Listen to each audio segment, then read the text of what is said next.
नमस्कार, मैं हूं अश्विनी कुमार मिश्रा। आप देख रहे हैं बिग बुलेटिन। मध्य प्रदेश की सियासत में एक कद इतना बड़ा हो गया कि बाकी सारे कद बौने नजर आने लगे। यहीं से सवाल शुरू होता है सियासत में विरोध का या वजूद का। आखिरकार ये विरोध और वजूद है किसका? मध्य प्रदेश में कहीं ना कहीं बीजेपी के सत्ताधारी पार्टी के मुख्यमंत्री शिवराज सिंह चौहान 1 से लेकर 10 तक की गिनती में उन्हीं का ही बोलबाला है, उन्हीं का ही नाम है, उन्हीं का ही प्रचार है। अब कहीं ना कहीं अपने वजूद को तलाश रहे दूसरे उनके छोटे कद के नेताओं को ये चीज शायद खलने लगी है। इसी खलखलाहट और सुगबुगाहट को लेकर के कहीं ना कहीं मंत्रियों की बेचैनी इस कदर ऊपर आ गई है कि उन्होंने तीर तो अफसरों पर चलाया, लेकिन कहीं ना कहीं वो निशाना मुख्यमंत्री शिवराज सिंह चौहान की तरफ था। उन्होंने इस बात को कहा कि कहीं ना कहीं मुख्यमंत्री जब सारी चीजों के शिलान्यास कर देंगे तो हमें कौन पूछेगा, हमारी सियासत और हमारे वजूद का क्या होगा। यहीं से सवाल शुरू हुआ। इसी पे हम चर्चा करेंगे कि ये सवाल वजूद का है या विरोध का। आप पहले देखिए हमारी स्पेशल रिपोर्ट, उसके बाद करेंगे अपने खास मेहमानों के साथ इस पूरी रिपोर्ट पर चर्चा।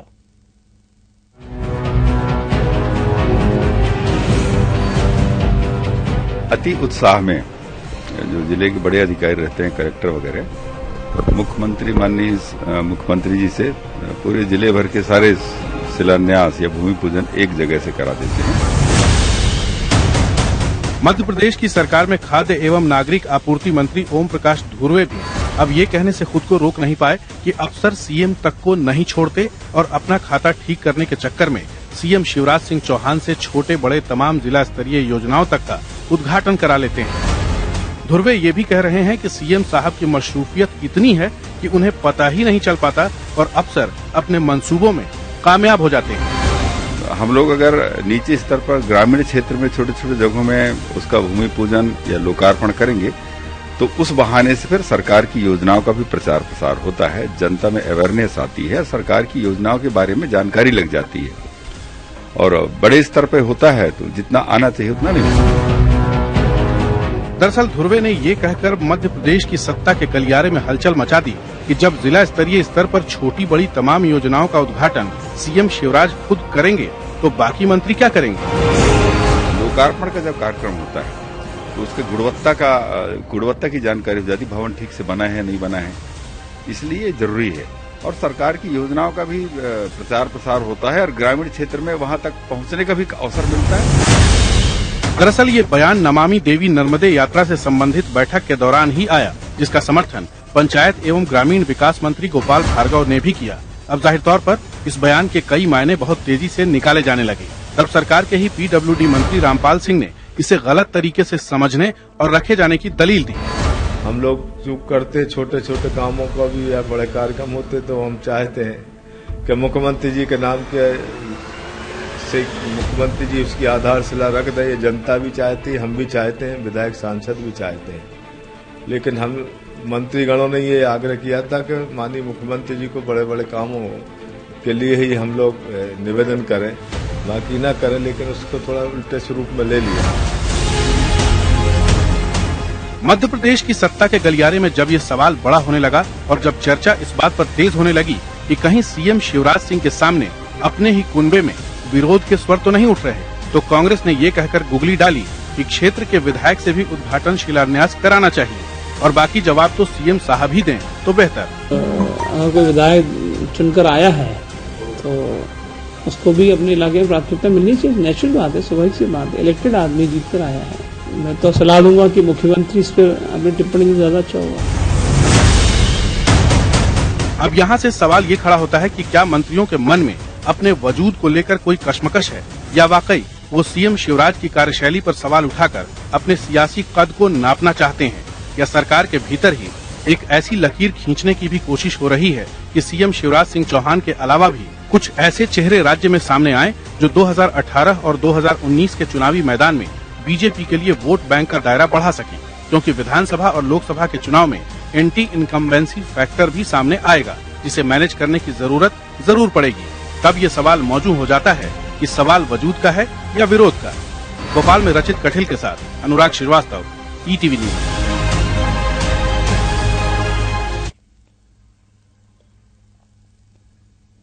बिल्कुल। अब आपने देख ली होगी तस्वीर किस तरीके से मध्य प्रदेश की सियासत में बदल रही है। इस खास चर्चा पर हमारे साथ मेहमान जुड़े हुए हैं। कमलेश्वर पटेल कांग्रेस से विधायक हैं, अरुण दीक्षित जी वरिष्ठ पत्रकार हैं और साथ ही ओम प्रकाश धुर्वे कैबिनेट मंत्री भी हमारे साथ जुड़े हुए हैं, जिन्होंने इस बयान के बाद पूरे सियासत में सनसनी फैला दी। ओम प्रकाश धुर्वे जी, आपको मेरी आवाज सुनाई दे रही है? जी हाँ, सुनाई दे रही है। ओम प्रकाश धुर्वे जी, आपका ईटीवी मध्य प्रदेश छत्तीसगढ़ पर स्वागत है। और सबसे पहले हम ये सवाल जानना चाहते हैं कि आखिरकार जो आपने कहा था कि उद्घाटन और शिलान्यास और लोकार्पण की जो परंपरा है, कहीं ना कहीं उसमें मुख्यमंत्री के बाद आप लोगों का भी नाम शामिल होना चाहिए। आखिरकार इसके पीछे की आपकी मंशा क्या थी? नहीं, ऐसे मैंने नहीं कहा था। सवाल, वजूद, विरोध और राजनीति गलियारों में बवाल, ये इस तरीके से आप लोग दिखा रहे हैं, ये ठीक नहीं है। ऐसा कुछ हुआ ही नहीं है। आप तोड़ मड़ोड़ करके मेरी बातों को क्यों कह रहे हैं? जी जी। वो हमारे मुख्यमंत्री हैं, हम लोग भी मंत्री, सब लोग चाहते हैं नहीं, हम आप अपनी पूरी बात रख सकते हैं। चैनल आपका है, आप अपनी पूरी बात रख सकते हैं। होती है कि शिलान्यास लोकार्पण हो। जी हाँ। नहीं, लेकिन इस तरीके से ये थोड़ी ठीक नहीं है ना। नहीं तो कोई बवाल हो रहा है क्या? नहीं तो आपका जो कहने का मन था, आज आप सनसनी चल रही है क्या इसमें? नहीं, आप क्या कहना चाहते थे? आपका कहने का मकसद ये था कि सारे के सारे मंत्री और मुख्यमंत्री आपके कार्यक्रम में शामिल हों, या जिला स्तर पर जो अधिकारी हैं वो कहीं ना कहीं सारी चीजों का शिलान्यास नहीं, मेरा करा देते हैं, तो आपके लिए जमीन पर वोट बटोरने में दिक्कत है? नहीं, देखिए, मेरा निवेदन ये है, आप सुन तो लीजिए। मैं मंत्री हूं, सब लोग चाहते हैं कि मंत्री है तो छोटे छोटे काम का मंत्री के उपस्थिति में उनके कार्यक्रमों द्वारा हो, है ना। वैसे हम लोग भी चाहते हैं, सबकी इच्छा होती है कि कोई बड़ा आदमी आता है, कोई बड़ा पदधारी आता है तो उसके कार्यक्रमों से हो। ये जनरली होता है। लेकिन ऐसा नहीं है कि हमेशा मुख्यमंत्री ही करते हैं, हम लोग भी करते हैं, हमारे जिला पंचायत के सदस्य करते हैं, जनपद के करते हैं, है ना। तो रूटीन साधारण प्रक्रिया है, इसमें बवाल और सियासत और ये होना ही नहीं चाहिए, ऐसा कुछ है ही नहीं है। मैं भी निवेदन करना चाहता हूं, मेरी बातों को आप लोग इस तरीके से चलिए इसमें बिल्कुल। ओम प्रकाश धुर्वे जी कैबिनेट मंत्री हमारे साथ में हैं और अपनी पूरी तस्वीर स्पष्ट कर रहे हैं कि कहीं ना कहीं उनकी मंशा इस तरह से कहने के लिए नहीं थी, लेकिन जनप्रतिनिधियों को जो जमीन के स्तर पर हैं उनको भी मौका मिलना चाहिए। अरुण दीक्षित जी वरिष्ठ पत्रकार हमारे साथ में हैं, मंत्री जी हमारे साथ में हैं। क्या आपको लगता है वास्तव में इस बयान को सियासी लेना चाहिए, ये एक रूटीन बयान है? दरअसल असूरी जी, ये बयान धुर्वे जी का जो है आंतरिक दर्द है, दिल का दर्द है, हंसी में कह गए वो। और आज वो चूंकि आप कैमरे पर डिस्कस कर रहे हैं तो इसलिए जो वो कह रहे हैं उन्हें यही कहना है, यही कहेंगे कि मंत्री की कुर्सी रहे। लेकिन वास्तविकता ये है कि मध्य प्रदेश में जो परंपरा शुरू हुई वो परंपरा आई उत्तर प्रदेश से। सबसे पहले शुरू किया था कोई दर्द नहीं बहन मायावती जी ने जो जिस तरह से शुरू किया था। नहीं, धुर्वे जी आप बात सुन लीजिए, आपकी बात अभी नहीं हो रही है। सामूहिक शिलान्यास और उद्घाटन की परंपरा उन्होंने लखनऊ में शुरू की और फिर हर ताकतवर नेता इस परंपरा का अनुसरण करने लगा। मध्य प्रदेश में जहां तक मुख्यमंत्री शिवराज सिंह चौहान का सवाल है, मैं आज भी कहता हूं कि वो अपने क्षेत्र में लोकप्रिय हैं, प्रदेश की जनता में लोकप्रिय हैं, लेकिन अपने साथियों में और अपनी पार्टी में उनकी स्थिति वो नहीं है जो नरेंद्र मोदी की है या मायावती, मुलायम सिंह, जयललिता की है। आज भी उन्हें संघर्ष करना पड़ता है। कुछ उनके अपने मंत्रिमंडल के कुछ सदस्य उन्हें अपना नेता नहीं मानते हैं। आपको याद होगा कि 2005 में जब उन्हें मुख्यमंत्री चुना गया था, तब उमा भारती ने विधायकों की बैठक का विरोध किया था और वो बीजेपी कार्यालय, भोपाल के बीजेपी कार्यालय से पैदल चल के अयोध्या तक गई थी। बहुत विवाद हुआ था। कभी भी किसी ने एकमात्र, अभी तक पिछले दिनों तक मंत्रिमंडल में रहे बाबूलाल गौर और सरताज सिंह सीधी बात करते थे। तो ये पहली बार नहीं है कि धुर्वे जी ने कोई बात कही है। वास्तविकता यह है कि आज भी एक से दस्तक की जो खाई है उसको पाटने की शायद ये कवायद है। हाँ, धुर्वे जी की बात के कहने का मकसद कुछ और हो सकता है। धुर्वे जी, हम आपके पास लौटेंगे। हमारे साथ कमलेश्वर पटेल जी भी हैं। कमलेश्वर जी, जिस तरीके से ये सियासत चलती है मध्य प्रदेश में, शिवराज जी का इतना ऑरा और इतना डेवलप हो गया है, कांग्रेस क्या वास्तव में इतनी डरी और सहमी रहती है कि शिवराज जी का मुकाबला करने के लिए आपके पास न नेता है और न आपके पास संगठन जैसी कोई एक ऐसी शक्ति है? देखिए, पहली बात तो जिस पे डिस्कशन हो रहा है जी। जो धुर्वे जी ने बात की है, ये वाकई सभी ज्यादातर मंत्रियों की ये पीड़ा है। जिस तरह के माहौल पूरे मध्य प्रदेश में बना हुआ है, प्रशासनिक जो व्यवस्था है, हम समझते हैं कि सरकार के ऊपर प्रशासन हावी है। मंत्री लोग अधिकारियों के सामने जीरो। हमने देखा है, कई मंत्रियों को देखा है कि किस तरह से गिड़गिड़ाते हैं अधिकारियों के सामने। इस तरह का कांग्रेस सरकार में नहीं था। हालांकि मुख्यमंत्री का विशेषाधिकार होता है, दुखती रख पर आप जो है मुख्यमंत्री का विशेषाधिकार होता है कि कहाँ कौन से कार्यक्रम करने हैं, किसको मंत्रिमंडल में ज्यादा तवज्जो देना है, नहीं देना है। पर कहीं न कहीं इससे संवैधानिक व्यवस्था की भी खिल्ली पूरे प्रदेश में उड़ रही है। मंत्रियों की जिस तरह से आए दिन बेइज्जती अधिकारी लोग करते हैं, हम समझते हैं कि ये प्रदेश की जनता के लिए ठीक नहीं है। चुने हुए जनप्रतिनिधियों का यहाँ तक कि अच्छा, एक चीज बताइए, कांग्रेस इस बात का जवाब क्यों नहीं तलाश पाती कि अगर एक आदमी से अगर विपक्ष में हुआ बना हुआ है, डर बना हुआ है, तो ये तो पार्टी के लिए अच्छी बात है। देखिए, अभी जो चुनाव हुआ है ये पूरी तरह से प्रशासनिक व्यवस्था के तहत लड़ा गया है। नहीं, शहडोल का जो बाई इलेक्शन था अभी लोकसभा का, जनता ने पूरी तरह से इनको जवाब दिया है। ये तो जोड़ तोड़ की राजनीति, और 6 महीने से मुख्यमंत्री जी ने जिस तरह से पूरे प्रदेश का काम, तो ये तो 2018 में प्रशासनिक मशीनरी उनको जिता देगी, तो इसमें किसी और रोड की क्या आवश्यकता रह जाती है? कुछ नहीं होगा। दूसरों की बातें सुनूंगा। वो देखिए, अभी जिस तरह से ये चुनाव जीता गया है पूरी तरह से प्रशासनिक गठजोड़ की वजह से, और इसमें बहुत सारी चीजें ऐसी हुई है जो हम समझते हैं कि प्रजातांत्रिक व्यवस्था में, इस तरह की व्यवस्था में उचित नहीं था। पर मुख्यमंत्री जी ने इतनी सारी घोषणाएं की, शाम दाम दंड भेद लगाने पड़ते हैं, शाम दाम दंड भेद नाराजगी वाली क्या बात है? इसमें आचार संहिता का भी भारी घोर उल्लंघन हुआ है।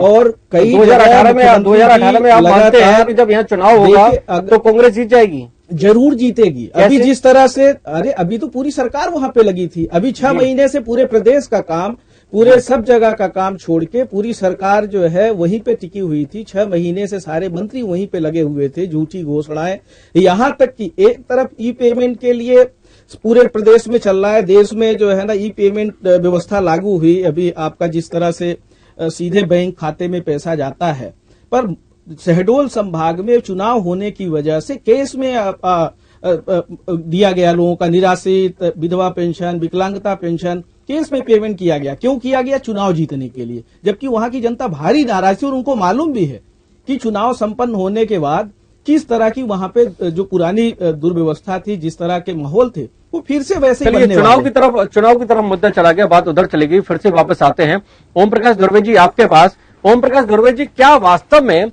इस तरह की बात है कि प्रशासनिक मशीनरी जो है वो यहाँ पर मंत्रिमंडल पर और मंत्रियों पर हावी हो गई है?